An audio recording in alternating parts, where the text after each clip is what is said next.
حضرت ابو ہریرہ رضی اللہ عنہ بیان کرتے ہیں، رسول اللہ صلی اللہ علیہ وسلم نے فرمایا، اللہ تعالیٰ نے فرمایا، جو شخص میرے کسی پسندیدہ شخص سے دشمنی کرتا ہے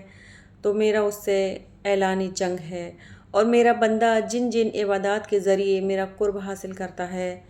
ان میں سے وہ عبادات مجھے بہت محبوب ہیں جو میں نے اس پر فرض کی ہیں۔ میرا بندہ نوافل کے ذریعے میرا قرب حاصل کرتا رہتا ہے حتیٰ کہ میں اس سے محبت کرنے لگتا ہوں۔ جب میں اس سے محبت کرتا ہوں تو میں اس کا کان بن جاتا ہوں جس سے وہ سنتا ہے، اس کی آنکھ بن جاتا ہوں جس سے وہ دیکھتا ہے، اس کا ہاتھ بن جاتا ہوں جس سے وہ پکڑتا ہے، اس کا پاؤں بن جاتا ہوں جس سے وہ چلتا ہے، اور اگر وہ مجھ سے کوئی چیز مانگتا ہے تو میں اسے عطا کر دیتا ہوں۔ اگر وہ مجھ سے پناہ طلب کرتا ہے تو میں اسے پناہ دے دیتا ہوں۔ میں نے جو کام کرنا ہوتا ہے اس کے کرنے میں مجھے کبھی اتنا تردد نہیں ہوتا جتنا کسی مومن کی جان قبض کرتے وقت تردد ہوتا ہے۔ وہ موت کو ناگوار جانتا ہے اور میں اس کی ایذا کو ناگوار جانتا ہوں،